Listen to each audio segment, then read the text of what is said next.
Indians இன்னைக்கு ஒரு comeback வெற்றி வந்து பதிவு பண்ணியிருக்காங்கன்னு சொல்லி அவனுங்க சூப்பராக இருந்த இந்த மேட்ச் பார்த்த வரைக்கும். ஃபர்ஸ்ட்டு லக்னோ சூப்பர் ஜெயின்ஸாக முதல்ல வந்து பேட் பண்ணாங்க.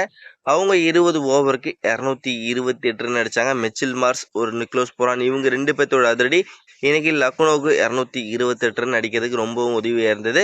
ஓகே, அதை சேஸ் பண்ண ஆரம்பித்த மும்பை இந்தியன்ஸ் வந்து ஜெயிப்பாங்களா அப்படின்லாம் எதிர்பார்த்த தருணத்தில் இன்னைக்கு மும்பை இந்தியன்ஸோட ஓப்பனிங் பேட்ஸ்மேனான ரிக்கில்டன், ரோஹித் சர்மா 2 பேரும் சேர்ந்து இன்னைக்கு லக்னோ சூப்பர் ஜெயின்ஸை போட்டு புரட்டி எடுத்துட்டாங்கன்னு சொல்லி ஆகணும். அது ரிக்கில்டன் ஸ்டார்டிங்லேருந்தே அதிரடி, ரோஹித் சர்மா நிறுத்தல. அவரும் பார்த்தீங்கன்னா வேற வெறித்தனமாக இன்னைக்கு ஒரு ஆட்டத்தை வந்து வெளிப்படுத்தினார். இருந்தாலும் பார்த்தீங்கன்னா 10வது ஓவரில் ரிக்கில்டனோட விக்கெட் வந்து போகுது. ப்ளஸ் அந்த இடத்துலேயே பார்த்தீங்கன்னா ஸ்கோரும் வேற ரகமாக இருந்தது. ப்ளஸ் அதுக்கப்புறம் ரோஹித் சர்மாவோட விக்கெட்டை எடுக்கிறாங்க.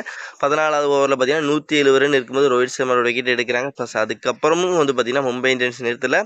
அமன்தீர் வந்து ஒரு அதிரடி காமிச்சதுனால இந்த மேட்ச் வந்து 18.4 பாலே வந்து பார்த்தீங்கன்னா அதை அசால்ட்டாக அந்த மேட்ச் வந்து முடிச்சு எரிஞ்சிட்டாங்கன்னு சொல்லி ஆகணும். இந்த மேட்சை பொறுத்த வரைக்கும் பார்த்தீங்கன்னா மும்பை இந்தியன்ஸ் 6 விக்கெட் வித்தியாசத்தில் ஒரு அருமையான ஒரு வெற்றியை பதிவு பண்ணியிருக்காங்க.